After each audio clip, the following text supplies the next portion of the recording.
Chers collègues du CNAGES de Kribi, nous sommes très heureux de vous retrouver après quelques mois de séparation.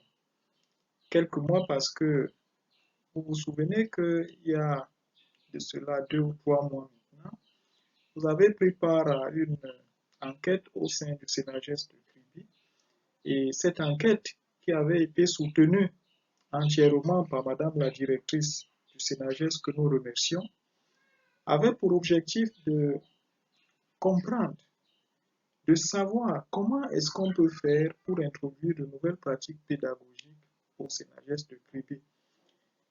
Vos informations, vos propositions, vos suggestions, bref, toutes vos recommandations ont été passées au peigne fin, analysées et prises en compte dans les résultats de cette recherche.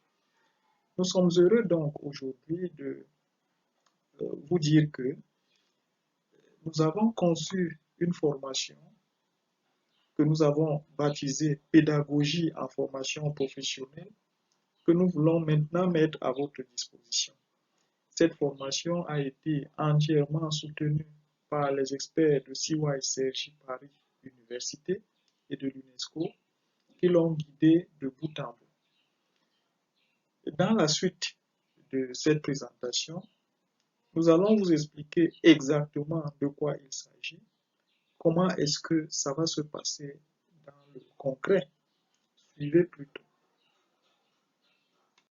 Quels sont les objectifs visés par cette formation?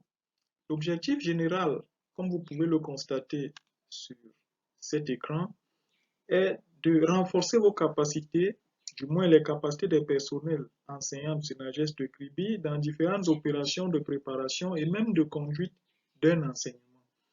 Nous avons organisé les objectifs spécifiques en 4 niveaux. Le premier niveau concerne l'identification des niveaux de compétences. Ça veut dire que lorsque vous recevez vos apprenants, vous devez déjà pouvoir les catégoriser. Au CNAGES de Kribi, cela est facile. Nous avons des étudiants IPJA, des étudiants IJA, des étudiants IAJA. Alors, quelles sont les compétences spécifiques qu'un IJA, qu'un IPJA, qu'un IAJA doit développer? C'est de ça qu'il s'agit à ce niveau. Après avoir donc identifié les niveaux de compétences, vous devez pouvoir définir les objectifs pédagogiques correspondant à ces niveaux de compétences. C'est la raison pour laquelle nous pensons que les objectifs de niveau 1 et 2 sont des objectifs liés. Au cours de cette formation également, nous allons apprendre à concevoir une évaluation pédagogique cohérente. Cohérente avec quoi? Cohérente avec les objectifs et puis les niveaux de compétences. Et enfin, nous allons apprendre à organiser des séquences d'apprentissage. Ces 4 niveaux d'objectifs spécifiques vous permettent donc d'acquérir des savoirs, des savoir-faire et des savoir-être. Voilà les 3 niveaux de savoir que nous voulons atteindre au cours de cette formation. Quels sont les publics cibles qui sont concernés par cette formation? Comme vous le constatez, au CNAGES de Kribi, nous avons des CPJA, nous avons des PEPS, nous avons des PAEPS, nous avons des IJA, des CJA.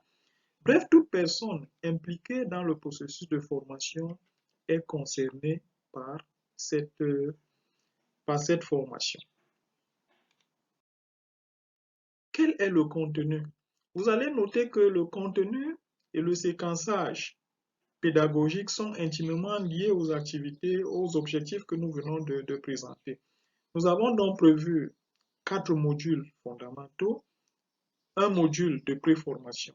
Le module de préformation, lui, il est introductif, il vous permet juste d'entrer dans la formation, de maîtriser la plateforme d'enseignement et d'apprentissage parce qu'il s'agit d'un apprentissage à distance, disons-le. Dans le module 1, nous allons apprendre à organiser nos compétences et à développer des pratiques pour mieux organiser ces compétences. Donc, comme vous le constatez, nous allons définir la notion de compétence, nous allons placer les compétences, bref, Les activités qui vous seront proposées dans ce module sont orientées dans ce sens. Quant au module 2, qui concerne la formulation des objectifs spécifiques, nous allons voir des outils théoriques et même pratiques qui vous permettent d'atteindre cet objectif. Le module 3 est très important parce qu'il concerne l'évaluation, la conception de l'évaluation, comment est-ce que se passe une évaluation du début jusqu'à la fin. Nous avons constaté partout ailleurs d'ailleurs que l'évaluation est souvent perçue comme une activité qui intervient après l'apprentissage. Malheureusement, cette façon de faire n'est pas la bonne. Au cours de cette formation, nous allons voir comment est-ce qu'on procède pour concevoir une évaluation efficace, une évaluation pédagogique. La séquence 4 est l'une des séquences les plus importantes parce qu'elle va vous mettre dans l'activité. C'est vrai, dans les autres modules, il y a également l'activité, mais ici, nous allons apprendre à planifier une progression pédagogique. Et à la fin, lorsque nous allons achever le module 4, vous allez disposer d'un outil de travail qu'on appelle le syllabus. Cet outil de travail sera directement opérationnel parce que vous allez l'intégrer dans vos pratiques pédagogiques immédiatement après la formation, dans vos cours notamment. Quelles sont les modalités pédagogiques qui sont prévues pour cette formation? Les modalités pédagogiques prévoient 6 semaines de formation, mais lorsque vous entendez 6 semaines, cela peut vous effrayer. Non, la charge horaire par semaine est de 2 à 3 heures. Donc, les participants qui veulent aller au-delà de 3 heures peuvent le faire. Il y aura d'ailleurs des activités qui seront proposées pour permettre à ceux qui veulent davantage développer leurs connaissances aillent plus loin. La formation, comme on le disait tout à l'heure, est un enseignement et un apprentissage à distance. Il vous suffira d'avoir un laptop, un desktop, un smartphone ou alors une tablette pour pouvoir suivre cette formation. Bien sûr, ces appareils devront être connectés sur Internet. Vous serez encadré par des tuteurs expérimentés dans le domaine de la pédagogie et des sciences de l'éducation. Vous aurez sur la plateforme des outils qui vont vous permettre de les atteindre facilement et cela va permettre de développer des interactions entre vous et le tuteur et entre vous, les participants. Nous pensons avec Vygotsky, bien sûr, que la pratique socio-constructiviste va vous permettre d'atteindre une zone proximale de développement qui sera optimale, du moins c'est ce que nous souhaitons pour cette formation.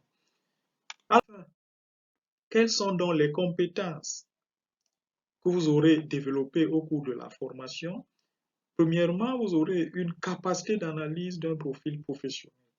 Cette capacité d'analyse est très importante parce que c'est elle qui vous permet de définir les objectifs et d'analyser les niveaux de compétences à atteindre. Vous aurez également une aptitude à traduire en objectif un besoin de formation observé, soit dans votre environnement professionnel, soit parmi vos étudiants.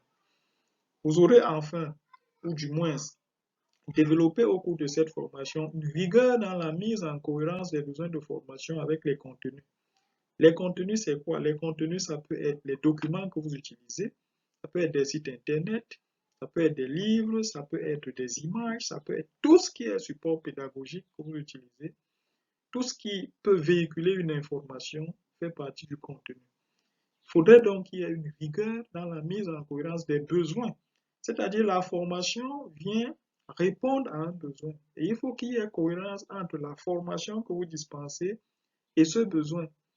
Vous allez donc apprendre à le faire tout au long de cette formation. Enfin, vous allez développer une rigueur dans la conception du syllabus. Le syllabus, c'est quoi? Le syllabus, c'est un document dans lequel on retrouve l'ensemble des informations, l'ensemble des informations dont vous avez besoin pour pouvoir mettre en application ou conduire une action de formation.